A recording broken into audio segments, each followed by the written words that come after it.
आइए सुनते हैं भूपेंद्र डोंगरियाल द्वारा रचित कहानी रोबोट।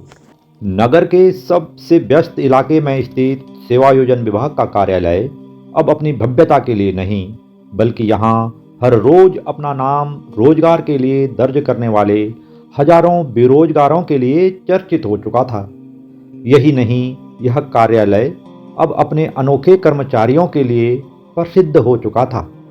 यहाँ अब इंसान नहीं, बल्कि उनकी जगह रोबोट काम करते थे। बड़े साहब का मानना था कि रोबोट न तो देर से आते हैं, न बहाने बनाते हैं, न किसी के साथ भाई भतीजावाद करते हैं और न कभी हड़ताल ही करते हैं। अब इस कार्यालय में सुबह के ठीक 9 बजे काम शुरू होता था। घड़ी की सुई जैसे ही 9 पर पहुंचती, मुख्य द्वार अपने आप खुल जाता। रिसेप्शन पर बैठा रोबोट R101 आगंतुकों का स्वागत करते हुए कहता, कृपया मंद मंद मुस्कुराएं, आपकी पहचान स्कैन की जा रही है। इससे पहले यहाँ एक बुजुर्ग चपरासी रामदीन बैठा करता था, जो हर आने वाले से पहले उसका हाल चाल पूछता था, उसके कागज देखकर उसे अच्छी बुरी सलाह देता और बदले में चुपके से अपनी चाय पानी का खर्चे का इंतजाम भी कर लेता था। उसका कोई अपना परिचित वहां आ जाता तो उसे लंबी कतार में खड़ा भी नहीं होना पड़ता था। लेकिन अब रामदीन की जगह एक चमचमाता स्टील का चेहरा था, जिसे किसी के हाल चाल से कोई मतलब नहीं था। एक तरह से इस दफ्तर के भीतर रोबोटों की एक पूरी सेना थी। कोई फाइलें छांट रहा था, कोई कंप्यूटर पर आंकड़े भर रहा था और कोई बॉस के लिए कॉफी बना रहा था। दफ्तर के बॉस श्रीमान वर्मा जी को यह व्यवस्था बहुत पसंद थी। वे अब अपने अधीनस्थों से गर्व से कहते, देखिए, अब मेरे दफ्तर में कोई गलती नहीं होती। अब न बाबूगिरी की धौंस चलती है और न फाइल बढ़ाने के लिए कोई रिश्वतखोरी ही चलती है। वास्तव में रोबोटों के आने से कई लाभ हुए थे।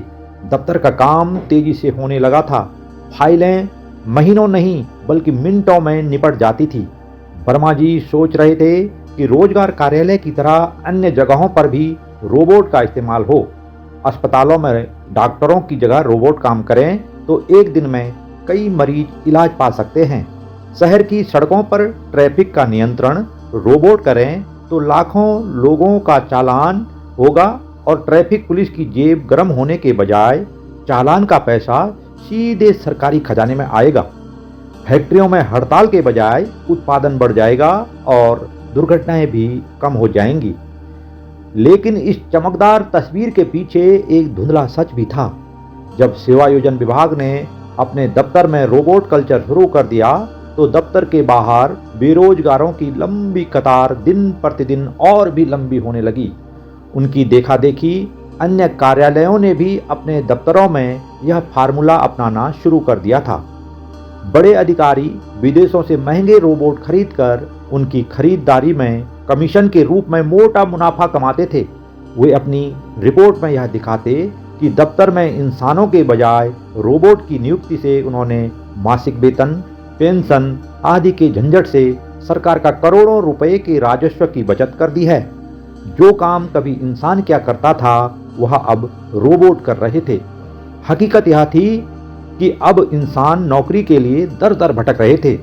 बेरोजगारी बढ़ने से इंसानों के चेहरे से आत्मसम्मान का भाव दिनों दिन गायब हो रहा था।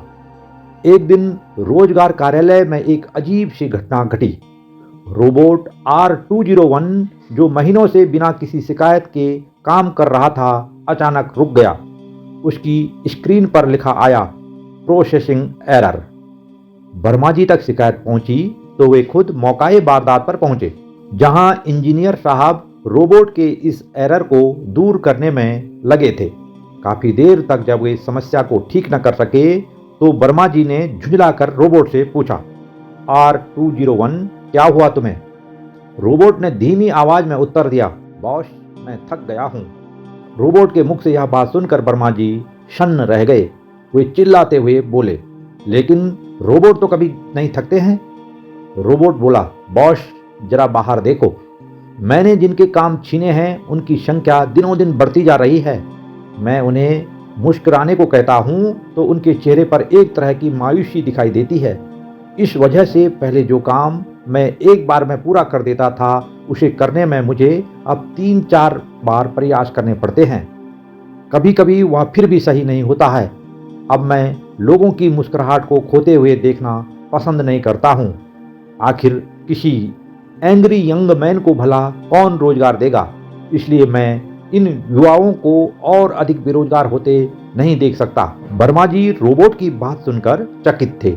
यह पहली बार था जब किसी रोबोट ने ऐसा सवाल किया था। रोबोट ने बॉस के हाव भाव देखकर आगे पूछा, सर क्या हुआ? इंसान क्या होता है? वर्मा जी कुछ देर चुप रहे, फिर बोले, इंसान वह होता है जो गलती करता है, भावनाओं को महसूस करता है और गलती से सीखता है। रोबोट ने तुरंत जवाब दिया, तो फिर ऐसी गलती करने वालों के लिए मैं काम नहीं कर सकता। गलती वे करें और सवाल आप मुझसे पूछो, यह बात ठीक नहीं है बॉस। वर्मा जी ने उसी वक्त आपात बैठक बुलाई। बैठक में यह निर्णय हुआ कि यह रोबोट धीरे धीरे लोगों की भावनाओं को समझ रहा है। आगे से रोबोटों को भावनाएं और सवाल पूछने की क्षमता नहीं दी जाएगी। नया आदेश जारी हुआ, आगे जो भी रोबोट खरीदे जाएं वे केवल आदेश का पालन करेंगे, न कि मानवीय भावों की समीक्षा करेंगे। अब इस दफ्तर में बेरोजगारों का नाम दर्ज भी नहीं होगा, बल्कि इसके बदले जगह जगह रोजगार मेले लगाए जाएं। इससे अपने विभाग का नाम भी होगा और मंत्री संतरी लोग भी खुश नजर आएंगे। वर्मा जी के अधीनस्थों ने पूछा, लेकिन सब जगह तो रोबोट काम कर रहे हैं, तो इन बेरोजगारों को रोजगार कौन देगा? वर्मा जी बोले, अरे तुम लोग किसी उद्यमी को ढूंढो जो ये रोबोट अपने देश में बनाए, तब तो इन्हें रोजगार मिलेगा। बड़े बाबू ने कहा, साहब अब तो रोबोट बनाने का काम भी रोबोट ही कर रहे हैं। इन बेरोजगारों को तो कुछ ऐसा स्वरोजगार करने को कहो कि जिससे ये हर वक्त व्यस्त दिखाई दें।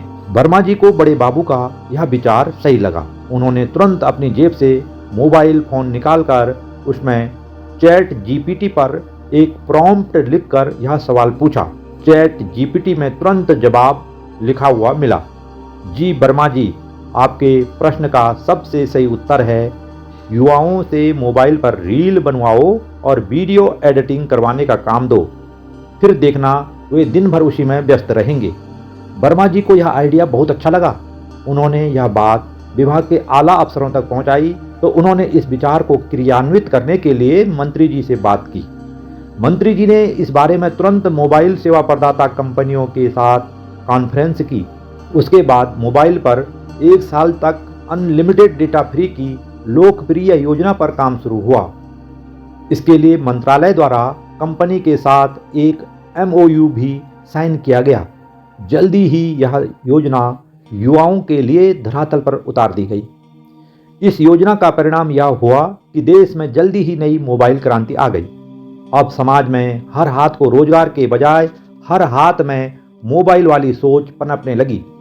अब शहर और गांव का हर युवा अपने काम में व्यस्त था।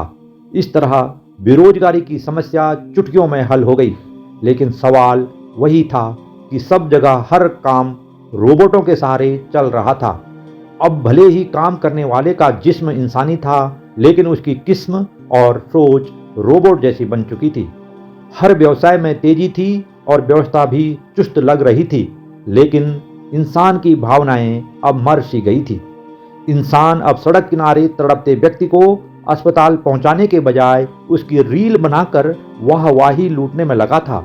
प्रसव पीड़ा से गुजरती महिला की वेदना को अब दिलों में महसूस करने के बजाय रील के माध्यम से सार्वजनिक किया जा रहा था। व्यवस्था जस की तस थी, लेकिन मुर्दे को कफन और कंधा दिए जाने की बात भी सार्वजनिक करना अब लोगों का हुनर बन गया था। भले ही इसका कोई लाभ हुआ हो या नहीं, लेकिन हानि यह हुई कि इंसान अब जीवन का अर्थ खोने लगा था। रोजगार दफ्तर में बैठा रोबोट अब बीच बीच में अपनी जगह पर उठकर चहलकदमी करता हुआ दफ्तर के मुख्य दरवाजे पर आकर इस खूबसूरत दुनिया की बदसूरत सोच पर खुद ही मुस्कुराता था। बीच बीच में वह यह गाना गुनगुनाता, देख ले इस विज्ञान की महिमा, है कितनी बड़ी भगवान। इसने बदल दिए इंसान, इसने बदल दिए इंसान। अब रिश्ते नाते टूट गए, सब बने हुए अनजान। इसने बदल दिए इंसान, इसने बदल दिए इंसान। ये थी कहानी रोबोट। आपको यह कहानी कैसे लगी कमेंट में अवश्य लिखें और चैनल को लाइक, शेयर और सब्सक्राइब करना न भूलें। आप सभी का पुनः बहुत बहुत धन्यवाद।